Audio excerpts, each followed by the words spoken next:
Au milieu de tant de confusion et de mensonges dans sa vie, Anne n'aurait jamais imaginé que la plus grande vérité choquante était cachée juste sous son nez, là dans sa propre maison.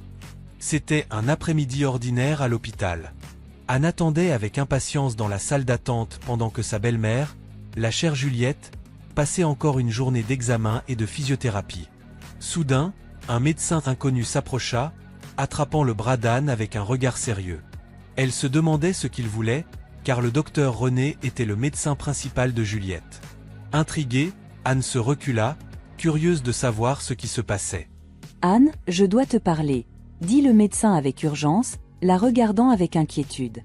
Anne sentit un serrement au cœur et décida d'écouter ce qu'il avait à dire. « Je m'appelle Julie », commença-t-il, révélant son histoire personnelle. Il raconta son enfance sans mère, élevée seulement par son père, qui la décrivait comme une méchante absente. Julie a grandi, s'est mariée avec Michel et a trouvé en Juliette, sa belle-mère, une figure maternelle aimante, même après l'accident de voiture qui l'a laissée en fauteuil roulant. Alors que Julie dévoilait son histoire, Anne se retrouva prise dans un tourbillon d'émotions. Cette révélation inattendue jetait une ombre sur ce qu'elle croyait connaître de sa propre famille. Que pouvait-il encore être caché derrière les apparences? En écoutant attentivement, Anne réalisa que sa vie était sur le point de changer à jamais. La vérité était devant elle, prête à dévoiler des secrets depuis longtemps gardés. Ma belle-mère était autrefois pleine de vie et de joie, mais depuis l'accident, elle a beaucoup changé. J'imagine que lui accepter sa mobilité limitée doit être difficile. Bien qu'elle ait eu plusieurs aides-soignants, aucun ne semblait convenir, et elle ne faisait que s'aggraver. Elle nous appelait toujours, disant qu'elle se sentait seule et voulait que nous revenions, ne serait-ce que pour un court instant. Inquiets, nous avons décidé de retourner chez la famille de mon mari pour prendre soin d'elle. Nous avons pris une semaine de congé, en utilisant nos vacances pour rester à ses côtés, et nous retournerions au travail une fois qu'elle irait mieux. Lorsque mon mari et moi lui avons rendu visite, ma belle-mère semblait soulagée. Mais lorsque nous avons dit que nous devions retourner au travail, sa réaction a complètement changé. Elle ne voulait pas que nous partions, suppliant « S'il vous plaît, ne me laissez pas seule », presque hystérique. J'ai essayé de la calmer, en disant « Écoute, Michel doit vraiment retourner au travail, mais je vais voir si je peux rester un peu plus longtemps. Je serai là dès que je le pourrai. Si tu restes, ce sera génial. Michel, je pense qu'il vaut mieux que tu retournes, d'accord? Je t'attendrai. » Depuis qu'elle a perdu son mari, ma belle-mère est restée longtemps seule. Notre visite a dû lui apporter de la joie, mais la nouvelle que nous partions a dû la rendre anxieuse et confuse. J'ai décidé de travailler à domicile pendant un certain temps pour rester avec elle, mais elle ne supportait pas d'être seule. Même lorsque je travaillais à la maison, elle restait collée à moi tout le temps. Peu importe ce que je faisais, elle était toujours là, à m'observer. J'ai commencé à me sentir surveillée et cela a commencé à me déranger. Michel, d'autre part, rentrait chez lui les week-ends et prenait même quelques jours de congé en semaine pour aider à s'occuper d'elle. Bien qu'elle suivait toujours la physiothérapie, il n'y avait aucune amélioration dans son état, ce qui signifiait que je ne pouvais pas retourner au bureau. Nos vies personnelles étaient dominées par ses soins, ne laissant pas de temps pour nous deux. Cette année marque la 10e année de ce mode de vie. Elle a eu 65 ans et chaque année qui passe, sa dépendance à notre égard augmente. Mon mari, incapable de supporter cela, a réduit ses visites année après année. Même si je sortais juste quelques minutes, ma belle-mère se mettait dans tous ses états, criant pour que je l'emmène avec moi. La calmer prenait une éternité et je ne pouvais pas retourner dans notre propre maison. Mais je ne pouvais pas abandonner la femme qui m'avait accueillie d'une famille monoparentale, sans jugement ni préjugés. Puis, un jour, tout a changé. Ce jour-là, ma belle-mère avait un rendez-vous de routine, comme d'habitude. Je l'ai accompagnée à l'hôpital. Le médecin de ma belle-mère était une femme dans la trentaine appelée Mia, qui s'occupait d'elle depuis 10 ans, et je lui faisais entièrement confiance.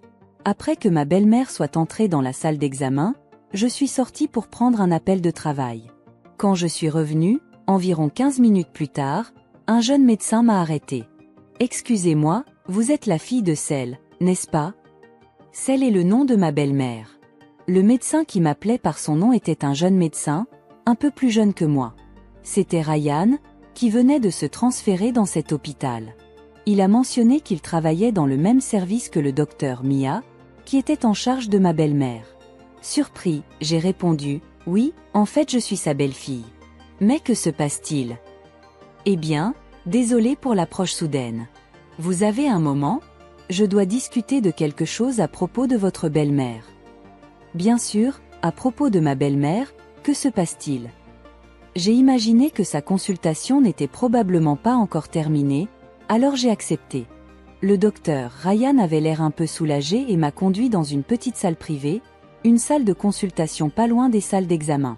Il m'a fait signe de m'asseoir sur une chaise à côté, et dès que je me suis installé, il s'est assis de l'autre côté d'une petite table, me regardant droit dans les yeux.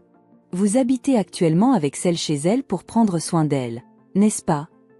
Ah, oui, c'est vrai. J'ai expliqué que depuis 10 ans je travaillais chez ma belle-mère tout en m'occupant d'elle. J'avais à peine le temps de sortir avec des amis, encore moins de passer du temps seul avec mon mari. Avec les besoins croissants de celle-ci, mon mari a commencé à éviter de rentrer à la maison. J'ai presque perdu tout mon temps personnel, alors je ne pouvais discuter des soins de ma belle-mère avec personne d'autre. Le docteur René a senti cela et m'a écouté attentivement, alors que je déversais toutes les frustrations que je rencontrais. Oh, désolé de me plaindre autant, ai-je dit. Ne vous inquiétez pas, tout va bien. 10 ans, a-t-il dit avec un sourire gentil, mais son visage a rapidement changé. Quelques instants plus tard, le docteur René m'a regardé sérieusement et a commencé à parler. Cependant, avant que ces paroles n'atteignent mes oreilles, un cri de panique de ma belle-mère a retenti. Le docteur René et moi avons couru vers la salle d'examen où elle se trouvait, et ce que nous avons vu était terrible. J'étais sans voix. Le docteur René a secoué la tête et a dit « Vous devez sortir de cette maison immédiatement.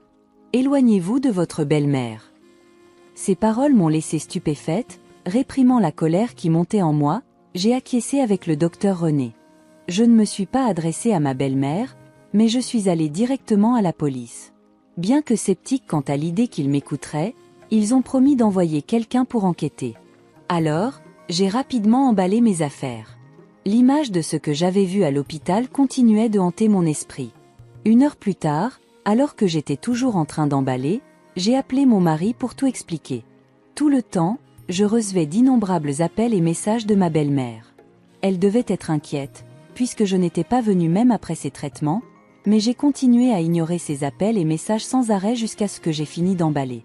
Le soir, mon mari et la police sont arrivés, et c'est alors que j'ai enfin répondu à un appel de ma belle-mère. « Où es-tu? J'ai appelé tant de fois. Pourquoi tu ne réponds pas ?» Dès que l'appel a été connecté, ma belle-mère a crié avec fureur. Normalement, je me serais immédiatement excusée.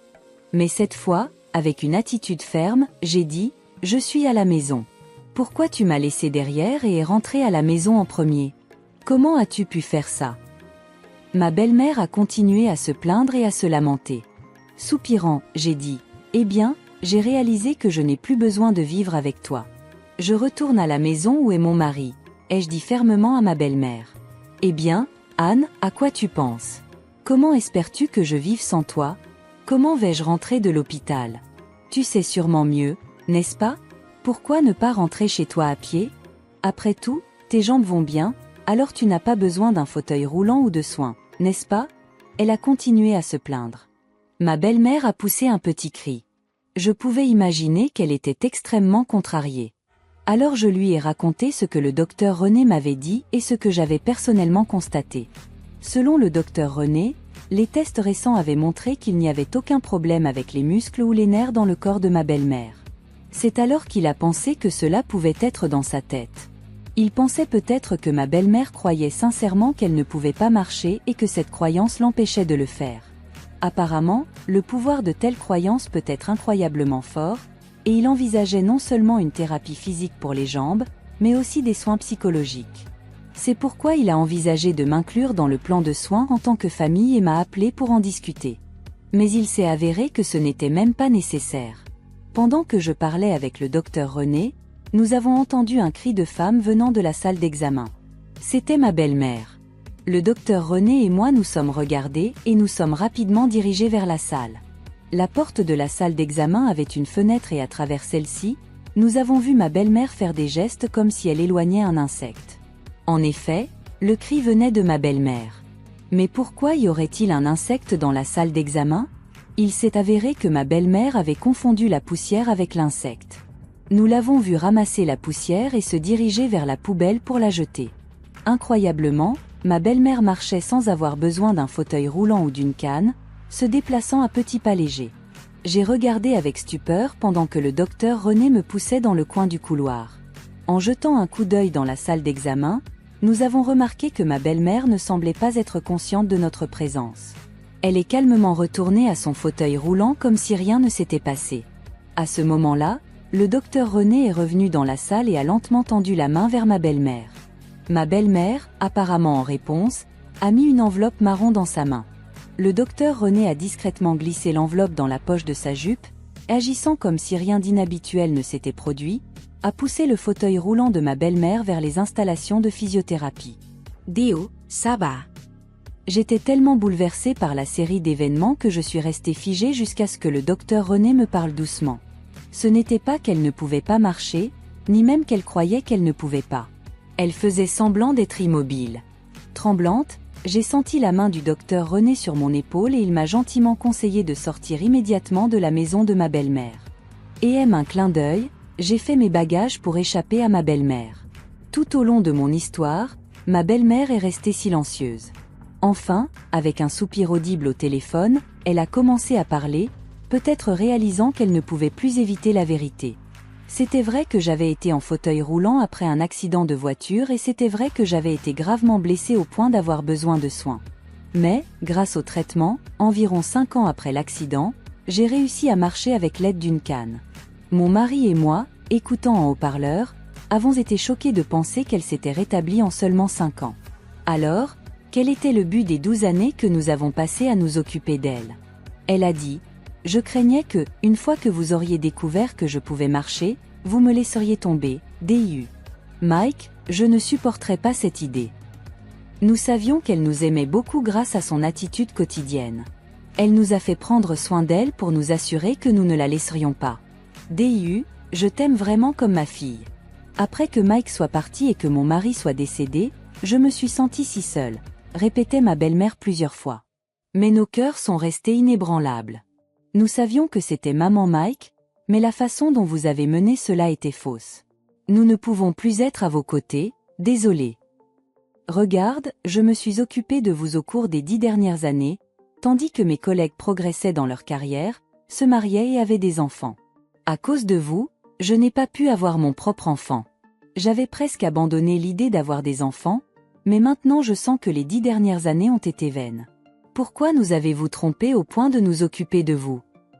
Je ne voulais pas la blâmer, mais à mesure que les mots sortaient, mes larmes aussi. Avec mon mari me soutenant, j'ai dit à ma belle-mère que je ne prévoyais plus de m'occuper d'elle. Nous allions quitter sa maison aujourd'hui et ne plus jamais être en contact avec elle. Ma belle-mère a protesté et est devenue hystérique, mais nous avons raccroché. La police, après avoir compris les détails, a dit qu'elle lancerait une enquête. 2 mois plus tard, après notre déménagement, j'étais dans un hôpital avec mon mari alors que nous étions sur le point de partir après avoir terminé notre consultation médicale. Quelqu'un de familier a couru vers nous. C'était le docteur Mia, qui devait être la médecin de ma belle-mère. Nous l'avons reconnue avec des joues plus pleines, mais elle avait l'air battue et fatiguée. Il émanait d'elle, demandant pourquoi elle était dans cet hôpital. Nous n'avons pas pu refuser quand elle s'est approchée avec un regard désespéré. Alors, à contre-séhure, nous avons écouté ce qu'elle avait à dire. Il s'est avéré que le docteur Mia savait depuis le début que la jambe de ma belle-mère était guérie et elle avait accepté son argent pour émettre un diagnostic d'invalidité. Elle a mentionné que l'argent était également dans l'enveloppe qu'elle avait reçue de ma belle-mère ce jour-là. Apparemment, suite à une plainte du docteur René récemment, l'hôpital a découvert et elle a été immédiatement renvoyée. De plus, comme elle continuait à falsifier des certificats médicaux, il est probable qu'elle soit arrêtée pour fabrication de dossiers médicaux et il est presque certain que sa licence médicale sera révoquée.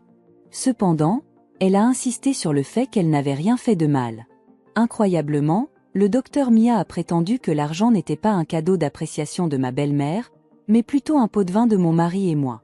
Elle a prétendu que nous avions conspiré pour frauder l'allocation d'invalidité, rendant ma belle-mère handicapée, et qu'elle avait rédigé les documents nécessaires à contre-séhure après des menaces et des pots de vin de notre part.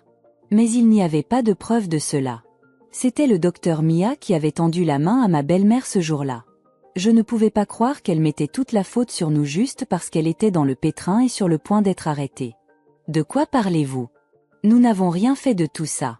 Non. C'est la vérité. Je vais tout dire à la police, a crié le docteur Mia, les yeux rouges de colère, nous faisant blêmir. Même si ces allégations n'avaient pas de preuves, il serait difficile pour nous de prouver que nous n'avions rien à voir avec elle. Effrayés à l'idée d'être contraints de prouver notre innocence, mon mari et moi avons failli éclater en larmes quand une femme s'approcha de nous. Elle se plaça entre le docteur Mia et nous protégeant. « Vous êtes la directrice, n'est-ce pas ?» demandai-je. « J'ai besoin de vous parler de toute urgence, » dit la femme. « Le dottore Mia palit. » Elle tenta de forcer un sourire et s'approcha, flattant la femme. « Vous avez besoin de quelque chose de ma fille ?» La femme qui regardait fixement le docteur Mia était la directrice de l'hôpital, Evelyne, ma mère. Oui, ma mère dont j'ai été séparée enfant à cause du divorce. Elle était médecin, et après le divorce, elle a rapidement gravi les échelons pour devenir la directrice d'un important hôpital universitaire. Elle a également accepté de révoquer la licence médicale du docteur Mia quand elle a appris ses méfaits. Oh, vous êtes de la famille? Dans ce cas, pourriez-vous, s'il vous plaît, m'écouter? Le docteur Mia supplia, essayant d'attendrir ma mère. Mais ma mère secoua la tête. Ne me prenez pas pour une idiote. Vous deux, vous avez traîné dans l'hôpital et devant les autorités pendant 10 ans, en gardant mes filles enfermées chez elles. Celle les a gardées à la maison parce qu'elle avait peur d'être seule. Vous, en revanche, avez payé vos dettes avec les prestations d'invalidité de celle. Vous deux êtes des fraudeurs et devez subir la punition appropriée et réparer les dégâts. L'appel du docteur Mia a été rejeté abruptement. En aucun cas, absolument pas, dit ma mère. Le docteur Mia, réalisant qu'il n'y avait rien qu'elle puisse faire, s'effondra au sol en désespoir. Les regards des personnes autour de nous étaient fixés sur elle, et nous ne pouvions nous empêcher de regarder avec des sentiments indescriptibles. Soudain, une forte traction vint de derrière. Effrayée, je me retournai et vis, étonnamment, ma belle-mère debout à côté de mon père. « Qu'est-ce que tu as fait à Juliette ?» Mon père cria en colère à ma belle-mère. « Papa, pourquoi es-tu ici? Et pourquoi avec ma belle-mère ?» Quand j'ai su que celle recherchait Julie, j'ai voulu aider. Vous avez déménagé sans me le dire. J'ai pensé que je vous trouverais si je suivais le docteur Mia. La raison pour laquelle je n'avais pas dit à mon père où nous étions n'était pas seulement à cause du lien familial entre ma belle-mère et lui. Depuis l'accident de voiture de celle-ci, j'avais demandé à mon père de s'occuper d'elle quand j'étais absente pour le travail. C'est pendant ces moments qu'ils sont devenus proches et ont commencé à sortir ensemble secrètement, sans que nous le sachions. J'ai découvert cela l'année dernière, quand j'ai vu mon père et ma belle-mère parler intimement quelquefois chez elle. Après être rentrée d'une promenade, j'ai soupçonné leur relation, et par conséquent, je ne suis pas partie avec mon père quand nous avons déménagé. La simple vue d'eux ensemble maintenant me donnait des frissons. Rends-nous Juliette. Je ne te laisserai pas l'emmener, Juliette. Michel, rentrons à la maison, mon père criait à ma mère, avec une intensité que je n'avais jamais vue auparavant. Ignorant l'appel de mon père, je dis « Ça suffit. Je sais que toutes les histoires que tu m'as racontées sur maman sont des mensonges. » Le visage de mon père a pâli à mon cri. J'ai découvert qu'après le divorce, il m'avait nourri de mensonges sur ma mère pour m'empêcher de vouloir la retrouver.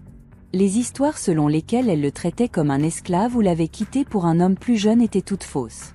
Ma mère, une médecin réussie, avait toujours un agenda chargé.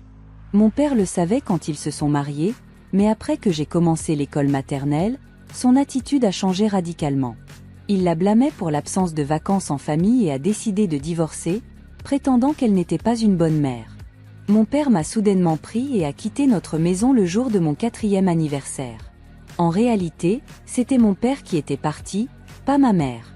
Après l'accord de divorce, même si ma mère avait un revenu décent, elle ne pouvait pas garantir le temps pour m'élever, alors mon père a été désigné pour vivre avec moi.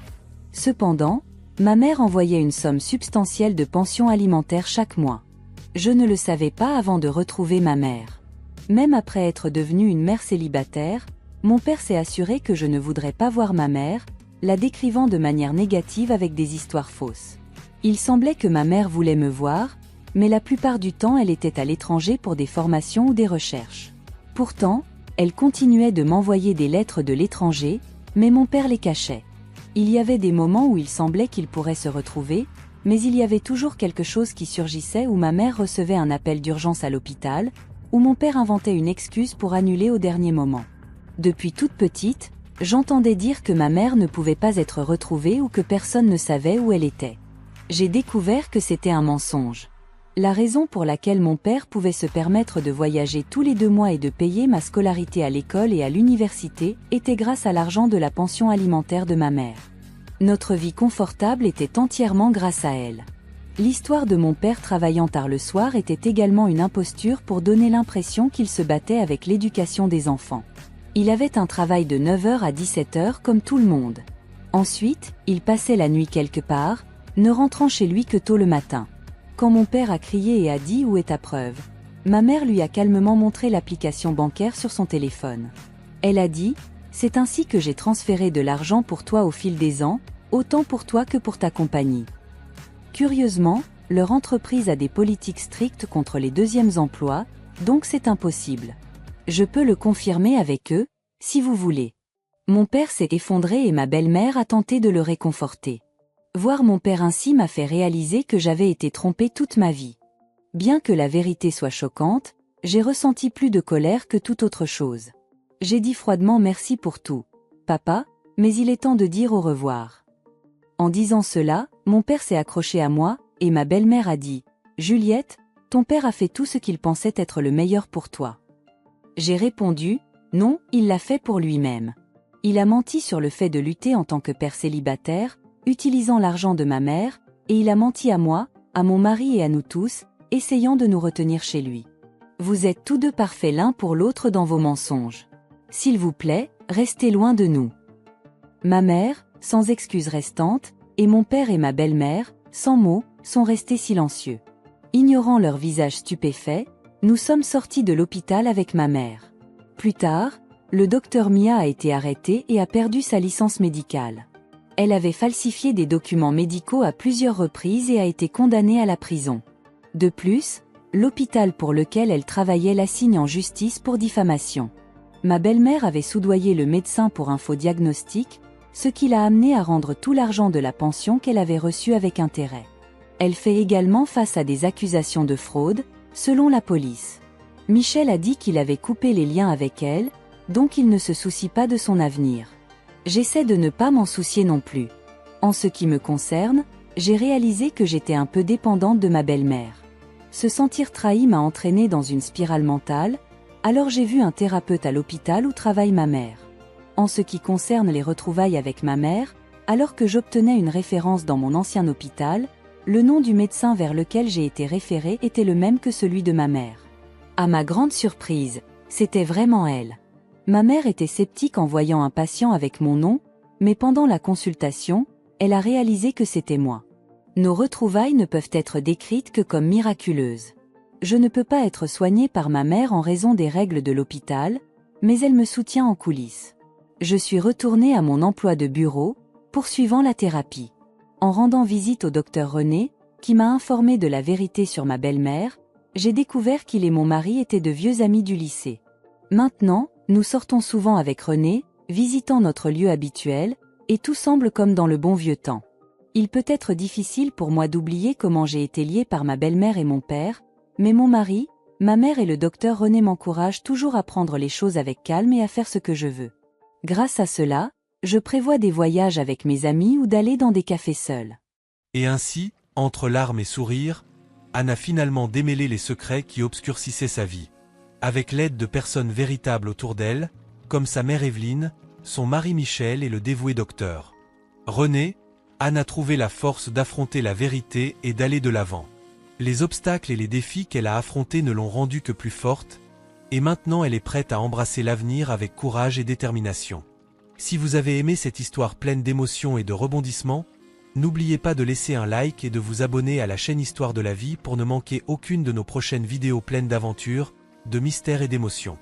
Ensemble, nous embarquerons dans plus de voyages passionnants et découvrirons les secrets que le destin nous réserve.